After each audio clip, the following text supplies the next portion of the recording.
कुछ बुनियादी बातें निकल कर आई। मुन्ना खान ने एक प्रश्न उठाया कि भाई दलित घोड़े पर नहीं निकल सकता। हाँ, भारत के तमाम राज्यों में, हर पार्टी के द्वारा शासित राज्यों में ऐसी घटनाएं घटती हैं जो हमारा सर शर्म से झुकाती है। उसमें कांग्रेस का मुख्यमंत्री भी होता है, उसमें भाजपा का भी होता है, उसमें सीपीएम और तृणमूल का भी होता है, ठीक। लेकिन ये भी सच है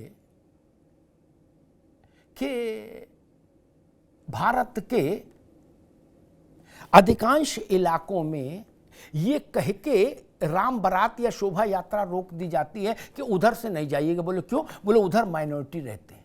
ये क्या तरीका भाई? बोले ये संवेदनशील इलाका है। ये क्या होता संवेदनशील? राम बारात जाएगी तो आप पत्थर चलाएंगे और बता रहे संवेदनशील है।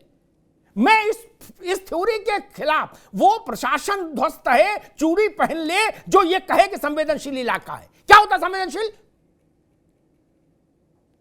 शोभा यात्रा और राम बारात क्यों नहीं निकल सकती देश के हर इलाके से? क्यों नहीं निकल सकती?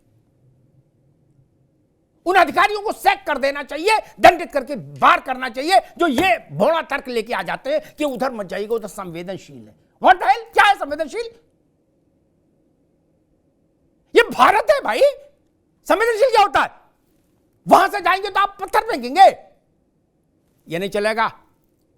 बस यही समस्या है। भारत में अंतर केवल यही आया और कोई अंतर नहीं आया। ये जागृति आ गई, ये तर्क आ गया कि ऐसा नहीं चलेगा कि उधर से नहीं जाएंगे। बोले क्यों? बोले उधर संवेदनशील मामला है। वो ड्रामा बंद हो गया। बस इतनी सी तो बात है। दूसरी बात आई कि भाई जाति की बात आई। तथ्य जरूर ध्यान रखने चाहिए। तथ्य हिंदू मुसलमान नहीं हो सकते, कांग्रेस भाजपा के नहीं हो सकते, विश्लेषक और गैर विश्लेषक के बीच में तथ्य नहीं बढ़ सकते।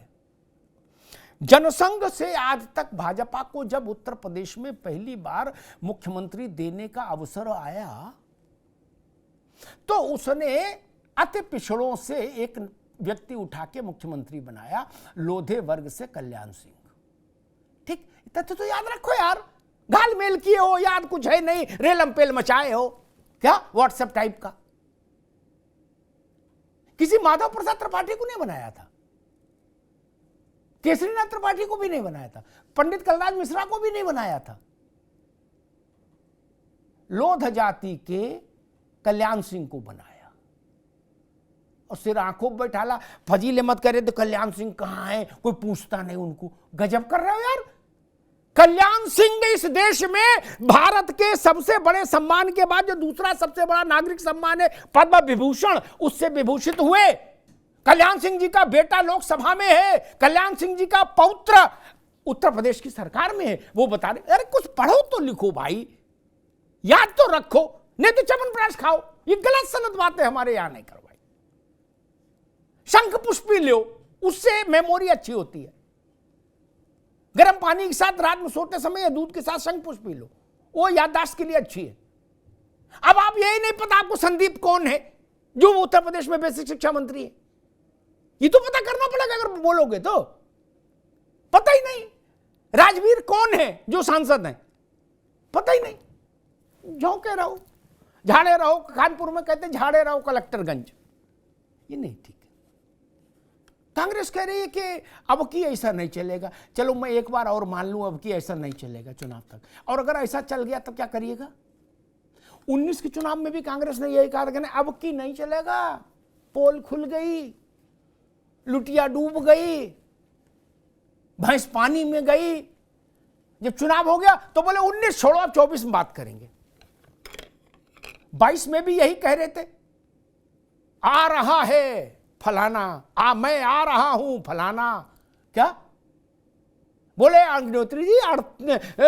उत्तर प्रदेश में कभी 4 दशक से कोई रिपीट हुआ ही नहीं, ये क्या हो जाएंगे? इनके खिलाफ तो बहुत मुद्दे हैं। अच्छा जी, मेरी समझ कम होगी, वो और बड़े बहुमत से जीत के आ गए वापस, तो आप कह रहे हो 27 में बात करेंगे। ये क्यों नहीं मानते कि आपको देश की जनता के मन की समझ कम है?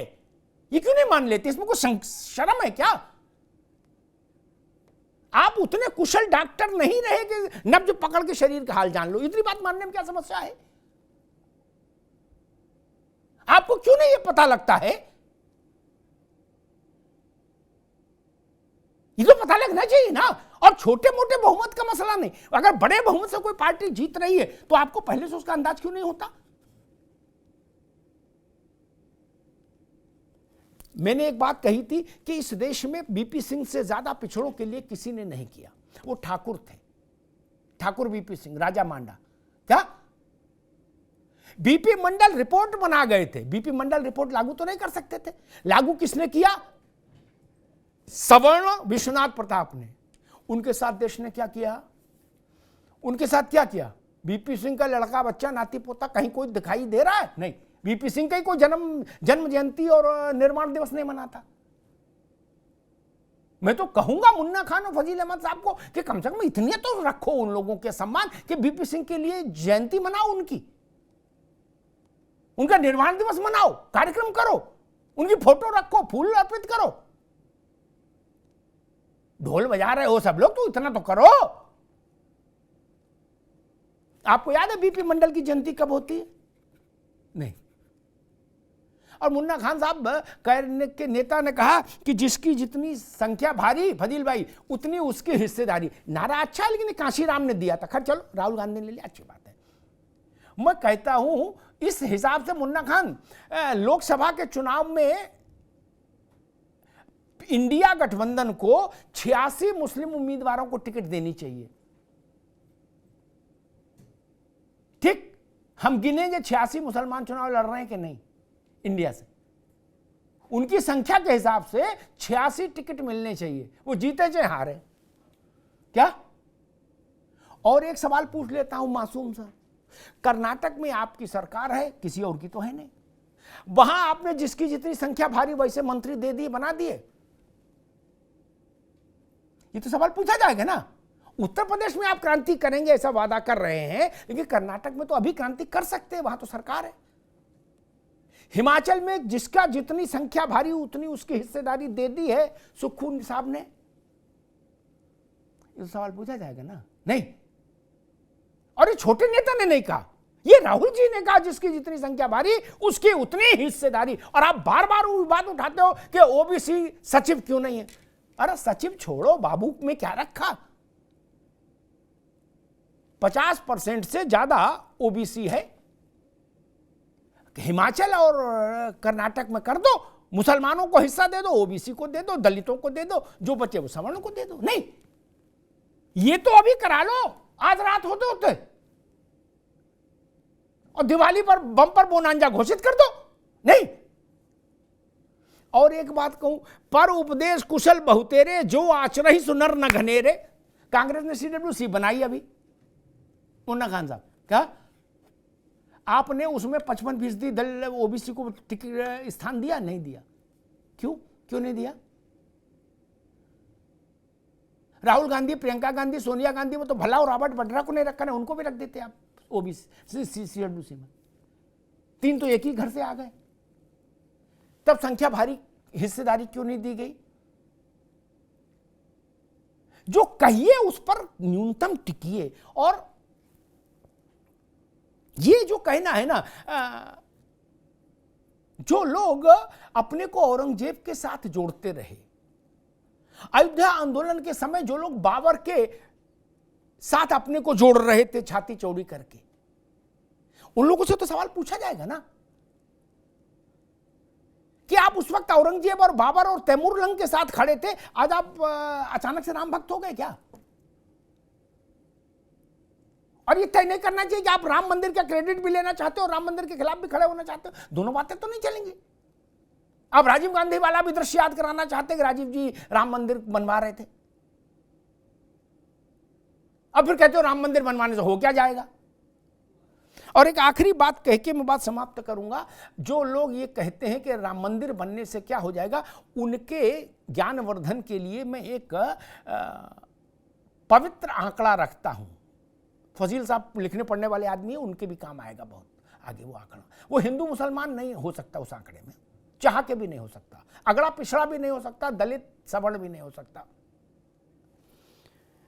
काशी में पिछले 1 वर्ष में 10 करोड़ लोग आए दर्शन करने। मथुरा वृंदावन ब्रज क्षेत्र में 6 करोड़ आए, यानी उत्तर प्रदेश में अकेले 18 करोड़ लोग आए। अयोध्या का आकलन है कि मंदिर बनने के बाद पहला फुट फॉल आउट जो होगा पहले साल का वो 12 करोड़ को पार करेगा। 18 और 12 30 करोड़। एक आदमी पर 1000 रुपए का खर्चा भी मान लीजिए 1000 करे हो तो 30 करोड़ गुणे 1000, इतने का व्यवसाय बढ़ा कि नहीं बढ़ा, ये बात कांग्रेस को भी समझनी होगी, समाजवादी पार्टी को भी समझनी होगी और बाकी को भी समझनी होगी। ये व्यवसाय तो सब धर्मों के लिए है, सब वर्गों के लिए है। टैक्सी चलेगी तो सबको लाभ होगा, माला बिकेगी तो सबको लाभ होगा, होटल बनेगा तो सब धर्मों के लोग वहां नौकरी करेंगे। आप क्या कह रहे हो कि उससे क्या होगा मंदिर बनने से? मंदिर बनने से ये होगा भाई, मंदिर बनने से ये होगा। गोवा में 2.5-3 करोड़ आदमी कुल गया और वृंदावन में आया 6 करोड़। ये अंतर नहीं दिख रहा? और पूछ रहे हैं बुड़बक की तरह लोग कि मंदिर बनने से क्या होगा? मंदिर बनने से रोटी मिल रही, बढ़ रही है ननकू को भी और रज्जाक को भी।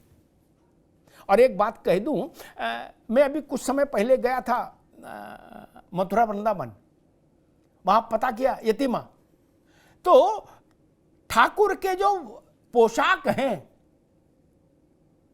वो कह रहे कि भाई साहब इनकी बिक्री में कई 100 गुना उछाल आ गया। भाई आदमी ज्यादा आया तो बिक्री बढ़ गई।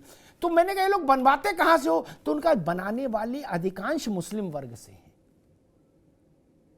ये आय किसकी बढ़ी? ये तो रज्जाक की बढ़ी ना। मंदिर में भक्तों के आने से ये लाभ हुआ, ये ध्यान रखिए। धन्यवाद।